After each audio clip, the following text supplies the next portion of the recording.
Bora resolver mais uma questão do Enem 2025, questão 82 de filosofia, questão pancada. Essa prova do Enem 2025 veio matando em filosofia, então olha só, vamos lá. A questão vai trazer o seguinte, ó.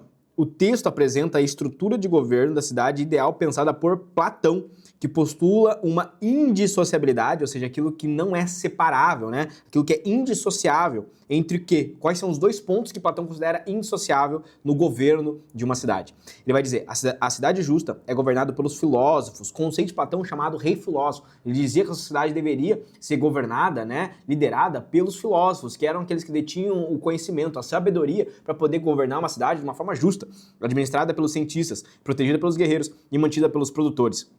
Cada classe cumprirá sua função para o bem, para o bem da polis, racionalmente dirigida pelos filósofos. Em contrapartida, a cidade injusta é aquela onde o governo está na mão dos proprietários, que não pensam no bem comum da polis e lutarão por interesses econômicos particulares. Então, Platão defende aqui a ideia do rei filósofo. O rei filósofo é aquele que terá o conhecimento. Então ele defendia que os filósofos detinham o conhecimento, a sabedoria suficiente para governar para o bem comum. Detinham ali as virtudes, a moral, a ética necessária para poder governar buscando o bem comum da sociedade. E essa seria uma sociedade justa, diferente daqueles que não possuem esse conhecimento, ou como, por exemplo, aqueles proprietários que pensariam no benefício próprio, né? O que na antiguidade vai ser chamado de demagogia, né? Que é inicialmente referido como democracia, mas no contexto seria a demagogia, né? Governar pelos seus interesses próprios. Isso não levaria ao bem comum da sociedade. E aí Platão, né, criticava esse tipo de governo, né? Então Platão defendia um tipo de aristocracia, que seria um poder ali na mão de poucos. E nesse poucos, no caso, seriam ali os filósofos, né? Ele não gostava muito da ideia do povo votando e escolhendo lá um representante ou algo do tipo. Ele não concordava com essa ideia. Ele vai trazer aqui o seguinte contexto. O texto apresenta uma estrutura de governo da cidade ideal pensada por Platão, que postula uma indissociabilidade entre o quê? Letra A, cognoscência e relação intersubjetiva. Eu sei que filosofia é muito difícil por essas palavras, mas você precisa aprender uma habilidade chamada análise dimensional das palavras, que é basicamente você conseguir quebrar essa palavra e trazer a ela um significado próximo de outra palavra que você conhece. Então quando você pensa em cognoscência, cog, você pode pensar, por exemplo, em ciência, você pode pensar em ciência, você pode pensar, por exemplo, em pensamento, né? Ou sem ciência, ou cogni, você pode pensar, por exemplo, justamente nessa questão do consciente. O que consciente? É o pensamento. A cognoscência vai se referir justamente a isso, a essa noção do conhecimento, a origem do conhecimento, né? Como que você consegue pensar, ou seja, a habilidade de levar a um pensamento. Isso seria ali a cognoscência. Então, uma relação entre o pensamento e a relação intersubjetiva. Mas aqui já entra um outro conceito que não é trabalhado em filosofia antiga. Conceitos de intersubjetividade, né, que é a relação do ser, como nascem essas relações, são conceitos modernos. Conceitos serão trabalhados lá na filosofia moderna com Habermas.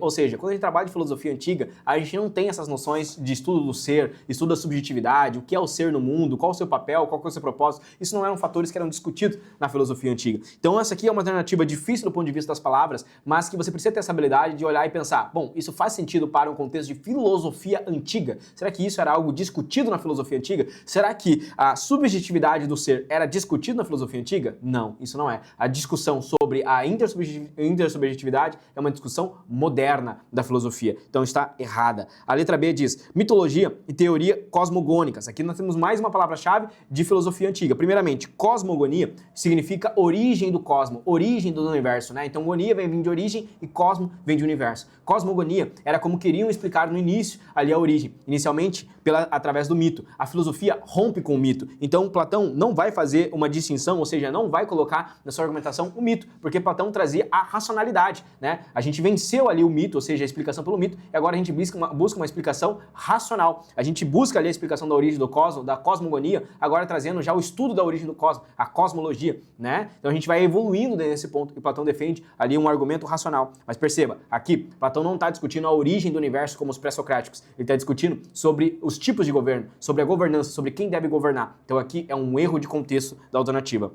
A letra C diz cidadania e primazia retórica. Opa, bom, será que Platão está discutindo ali cidadania? Será que ele defendia essa ideia de cidadania, onde todos podiam ser cidadãos? Bom, talvez você poderia ter dúvida sobre isso, mas uma coisa que você não poderia ter dúvida é que Platão é o inimigo da retórica, porque Platão tinha como principal inimigo os sofistas, que eram aqueles que queriam sempre vencer no argumento, né? O argumento pela retórica. Então Platão, ele era um grande crítico. Para ele, esses retóricos, esses sofistas, seriam os piores ali a governar, porque eles não governariam por bem comum. Eles só governariam por interesses próprios, querendo convencer a todos ali. Então seriam falsos, né? Então para Platão, ele era totalmente contra ali a retórica. Pior ainda colocar que esses retóricos deveriam ser os governantes. Então ele era contra esse tipo de pensamento. A letra D vai dizer moralidade e virtudes cardeais. Talvez uma das alternativas mais perigosas, mas tem que tomar um cuidado, porque aqui ela é redundante. Moralidade e virtude é a mesma coisa. Para Platão, ele vai defender algumas virtudes cardeais, ou seja, virtudes que o filósofo deve ter, né? Então temperança, moderidade, né? O conhecimento ali, né? Seriam as virtudes que um filósofo deve ter.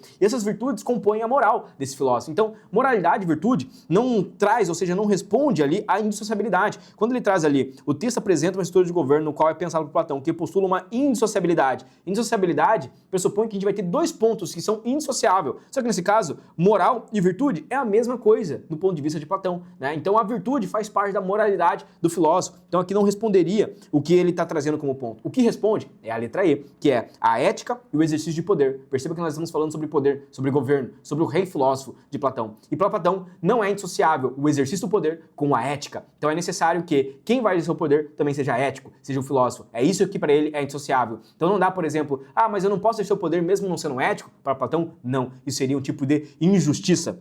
Seria uma cidade injusta. Então, para ele, é indissociável ser ético e governar. Então, essas coisas deveriam andar juntas. Por isso que a resposta é a letra E, pelo ponto de interpretação. Talvez a letra D possa ter sido uma que te pegou ali, mas a letra E é a resposta mais correta para essa questão. Se você gostou dessa explicação, deixa um like, uma curtida. Eu te vejo nos próximos vídeos.